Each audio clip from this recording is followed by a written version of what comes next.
Let's talk about how to get to a win-win. Win-win is just great collaboration. I mean, in point of fact, it should be win-win, which might only be emotional win-win.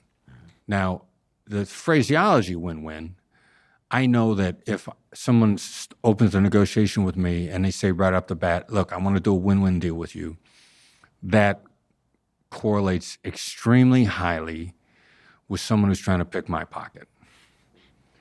So if you use that phrase in the first 5 minutes, I already know where you're coming from. You're trying to get me to drop my guards. You win, I lose. So, and this came up on an Instagram post I put up recently, which is essentially watch out for the person that says win-win. Now, I didn't say win-win is bad. I said watch out for the person that says it. Also, you got to be cautious if you're like some of the win-win mindset, then people set themselves up to just get slaughtered by the person who's expressing a desire for win-win and looking to pick their pocket. Like if I feel win-win in my heart, you go, let's do a win-win deal. If I don't watch it, I'm like, okay, what do you want? And then I find myself giving away the store. So there's a lot behind the win-win phraseology that you have to have a complete understanding of. In point of fact, both sides should feel good about the outcome. And isn't that the definition of win-win? Well, kind of, sort of. But it's how they feel about it more than really what they got. So in a benevolent negotiation among friends, where are we going to go to eat? Where are we going on vacation? What route are we going to take? People really just want to be heard out more than anything else, which operationally seems to be, I don't understand how it's going to make any difference. It makes all the difference in the world. And what's the best way for somebody to feel heard out? Well, I'm going to start out by describing to you, not telling you, but describing to you what my best guess is on your perspective. Because it's really calibrating me actually finding out what your position is. And the only way I can find out what your position actually is, I'm gonna increase you telling me if I start taking a guess at it first. Because you're immediately, right away, you're immediately going to tell me either I'm right or I'm wrong. You're going to correct me. Correction is a satisfying thing to do. And you're going to be much more candid with me if you're correcting me than if I'm asking you.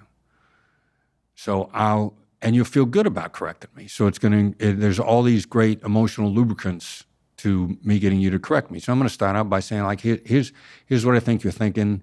Here's how I think you're approaching this. Here's what I think you're wanting out of this. Not what you should be, but what you probably are based on your perspective. And that's going to accelerate the conversation exponentially. Like, it's ridiculous how much faster things are going to go.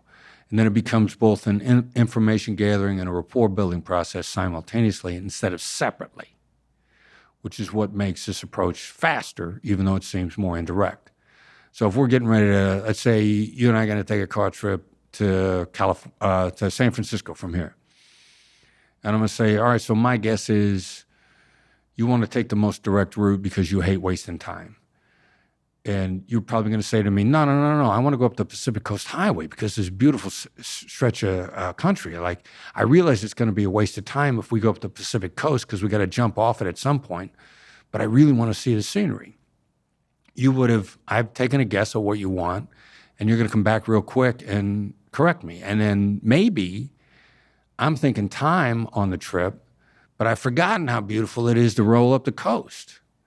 And so when you throw that out, I'll be like, oh, yeah, it is a beautiful ride. And we might not get another shot. Like, who knows what's going to happen? So, yeah, no. Now that we're having a conversation, I'd rather run up the Pacific Coast Highway before we go inland and make the trip. And that's how we get to we collaborate for a better outcome, maybe a better idea than what I had in mind in the first place. I love that, because what you just described is hypothesis testing. Yes. It's the way scientists are trained. Many people don't know this, but they teach us in science not to ask questions, but to start with a question like, I don't know, how does the brain develop or something? And then you say a hypothesis, and you test hypotheses, and then you figure out if they're right or wrong, and that takes you through a set of decision trees, and you eventually get at what you hope is some core truth. And then hopefully others arrive there as well, and you get a consensus. So I love the idea of hypothesis testing. In fact, when you said take the most direct route from where we are now in Los Angeles to San Francisco, I like to take 101, not the 5. The 5 is faster. So I immediately think, but I like 101. First of all, there are a couple really great taco and hamburger spots along the way that I used to stop with my bulldog and get. Also, you get to see the coast, and it makes those extra 2 hours completely worth it. And so you're exactly right in that working through the decision tree doesn't necessarily mean presuming that the hypothesis is right. It sounds like you'd be equally okay with the hypothesis being wrong, because really what you're trying to do is just learn. And in learning, set up this collaboration. Yep. I love that. A couple of things. First of all, when you talk about hypothesis, and when my son Brandon was involved in a company, he's out on his own now, but he used to always say hypothesis, test your hypothesis. He always used that term. And then even now, like if we were talking about it and you just said you knew some hot dog and hamburger places, I'd be like, holy cow, I didn't even know that. I want to check those places out. So that's how you discover new stuff in a conversation. I love it. So, and also I'm sure people are noting to not say the words win-win when approaching any kind of negotiation. What do you think it is about those little catchphrases that signal lack of authenticity or trustworthiness? Because you could imagine that somebody, I come to you and say, hey, Chris, like let's do some collaborative thing for social media or for podcast. And this is going to be a win-win for both of us. Now I know to never say that with you, but you could imagine that somebody really means that. But for you, it sounds like it's a flag that they're trying to pull one over. It correlates really strongly with the people that are definitely trying to cut your throat. And I've had them admit that to me candidly. Amazing. Like I've experienced it. Like if somebody throws win-win out early to me, I'll say, all right, I think I know where this is going, but let me explore it. And they'll say, this is a great opportunity for you. That's another towel. And we're going to put you in a room with all these billionaires, and there's going to be all this opportunity for you if you just come in and speak. And, we don't have a budget. Yeah, well, I've gotten that one before. Yeah, the famous the world will just work out in your favor because it's going to work out in my favor. Right. Yeah. Exactly right. Exactly. I've been on the receiving end of those offers many a time. Fascinating. Conversely, what sorts of openers do you think establish the best rapport and benevolent discovery of a topic? Well, what I'm seeing correlates real strongly with people I want to do business with. If they figured out something that they know is valuable for me and they've just done it, and they've just offered it, like right off the bat, no strings attached. They found a way to drop something on me that's valuable. They didn't approach me with their hand out. They approached me with some sort of generosity. Like a friend of mine, Joe Polish, runs this outfit called Genius Network. Joe he says life gives to the giver. Like Joe did a bunch of favors for me before I ever joined. And he was trying to help me out and get my book sold, and he asked me to come in and speak, and he'd emphasized my book on his podcast and in different conversations.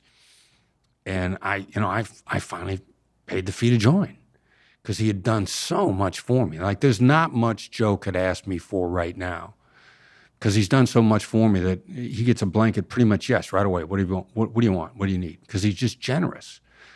And the generosity approach, universally, I'm seeing a lot of really successful people that lead by generosity.